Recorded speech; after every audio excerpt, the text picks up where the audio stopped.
आप किस लिए पधारे हैं यहाँ पर? आप सभी को सबसे पहले जय भीम, जय संविधान, जय श्री राम।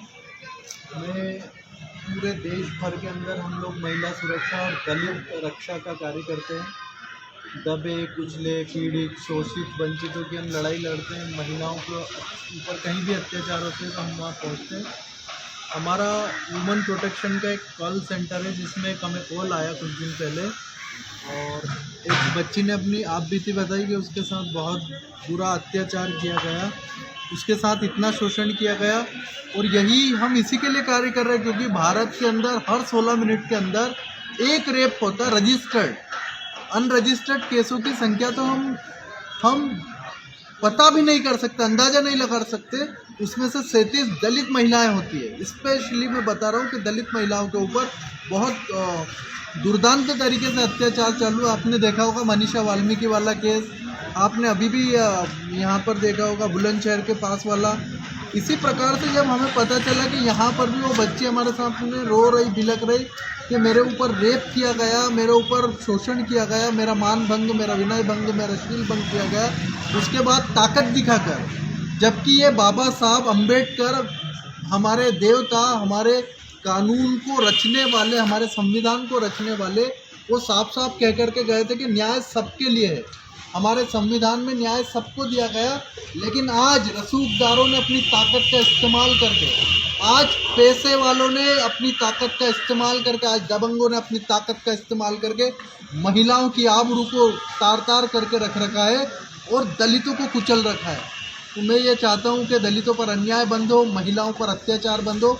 और आपके शहर का ये जो व्यक्ति है जिसने इस प्रकार का कुकृत्य किया है, क्योंकि मैं नाम भी लेता वो बच्ची का, लेकिन गाइडलाइन है सुप्रीम कोर्ट का कि नाम नहीं ले सकते, आप भी उसको पूछ नहीं सकते, इसलिए आप भी। किस तरह किसने अत्याचार किया है, कौन यहाँ का व्यक्ति? एक प्रतिष्ठित व्यापारी है जो 2-3 नाम बदल करके बाहर जगह पर ले जा करके वो बच्ची के साथ उन्होंने कुकर्म किए। तो जो यहाँ का प्रतिष्ठित व्यापारी जिसने कभी अपना नाम सरोज बताया, कभी अपना नाम सुनील बताया, कभी अपना नाम सूरज बताया, और इस प्रकार से आखिरी में जब वो फेसबुक के माध्यम से ट्रेस हुआ तो वो घबरा गया, और घबराने के बाद उसने अपनी ताकत का इस्तेमाल किया। वो डरते हैं इस बात से कि समाज के सामने उनका वैश्यानापन, उनका भेड़ियापन सामने आ जाएगा। जो यहाँ पर गाय की खाल ओढ़ करके भेड़िए घूम रहे, बकरी की खाल ओढ़ करके भेड़िए घूम रहे, इनका समाज के सामने सच्चा चेहरा जो गंदगी भरा हुआ है वो उजागर हो जाएगा। ये व्यक्ति ओरिजिनल में है कौन? ये ओरिजिनल में वो है जिसके लिए आज यहाँ पर हम आए हैं, जिसकी वजह से आज यहाँ प्रशासन के बड़े बड़े अधिकारी आने से हिचक रहे हैं। हमने काफ़ी सारे बड़े स्तर के अधिकारियों से बात किया और उनको देख सकते हैं, और यहाँ पर पूरे आवेदन दिए जा चुके हैं। किस प्रकार का व्यवसाय करते हैं सर, मुझे मालूम पड़ा है?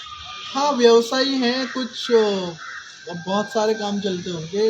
ये दालें वगैरह, सोयाबीन होते हैं, इसका वो करते हुए। भारत का जो सुप्रीम कोर्ट का, हमारे देश का कानून कहता है कि अत्याचार के विरुद्ध लड़ाई लड़ना है। अत्याचार कब हुआ, कैसे हुआ, क्यों हुआ, क्या ये नहीं। पूर्व में भी इस महिला ने आवेदन दिया था थाने वगैरह? अरे पूर्व में नहीं, इसने आवेदन दे, वो लड़ाई, थोड़ा सा आप माइक पीछे करेंगे, वही लड़ाई में लड़ रहा हूँ। बाबा भीमराव अंबेडकर साहब, हमारे देवता की जो जंग शुरू करी, वही जंग में लड़ रहा हूँ कि इस देश में गरीबों को, वंचितों को, शोषितों को, दलितों को और महिलाओं को न्याय मिल ही नहीं पाता। न्याय मिल रहा, बड़े बड़े लोगों को ने अपने घर की तिजोरियों में बंद करके रख रखा है, और वो महिलाओं को धमकी दिया गया, उसको ही झूठे केस में फंसाने का कोशिश किया गया। तो ये अन्याय हम बर्दाश्त नहीं करेंगे। ये महिला क्या प्रॉपर जावरा की, कहीं बाहर की रहने वाली है? वो बताया नहीं जा सकता, वो आवेदन में है क्योंकि उनकी जान को खतरा होगा। लेकिन मैं स्पष्ट कर देता हूं कि हम इस न्याय की लड़ाई को लड़ेंगे और जीतेंगे। हम महिलाओं के ऊपर अत्याचार, अन्यायों को सहन नहीं करेंगे। दलितों के ऊपर हो रहा है अत्याचारों को हम सहन नहीं करेंगे। ये रिपोर्ट हो गई थी उसकी? बिल्कुल रिपोर्ट ही नहीं लिखी गई, यही तो बात बता रहा है हम कि जांच होनी चाहिए, और दोषी मैं तो कहता हूं कि ऐसे अधिकारियों को भी पकड़ना चाहिए जिन्होंने इस प्रकार का इसमें शोषण में सहायता किया है। अब आप किसके पास हम आए? अगर न यहाँ सीएसपी से मिलने आए थे, अगर यहाँ नहीं हमारी बात को सुना जाता तो हम आमरण अनशन पर बैठेंगे, हम मर जाएंगे, लेकिन महिलाओं पर अत्याचार होने नहीं देंगे। पूरे देश का, हमारे पूरे के पूरे दलित, वंचित, शोषित भाई बहन और महिलाओं के ऊपर अत्याचार हो रहा है। जितने भी हमारे कार्यकर्ता सब यहाँ पर पहुँचेंगे और इस लड़ाई को जीतेंगे। हम दिखाएंगे इस देश में कि कोई पैसे के बल पर न्याय को अपने तिजोरी के अंदर बंद नहीं रख सकता।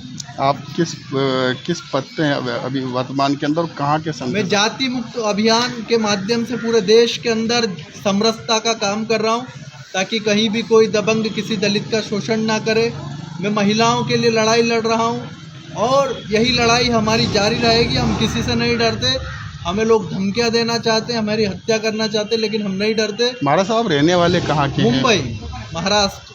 अभी वर्तमान में कौन सी पदवी है आपके पास में? मैं स्वामी जितेंद्रानंद सरस्वती हिंदू आश्रम मुंबई का संस्थापक और जाति मुक्त समाज अभियान का मैं संस्थापक।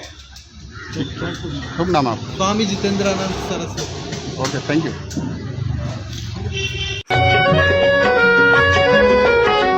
धन और ज्ञान को ताकत वालों ने अपनी जागीर कहा, मेहनत और गुलामी को कमजोरों की तकदीर कहा।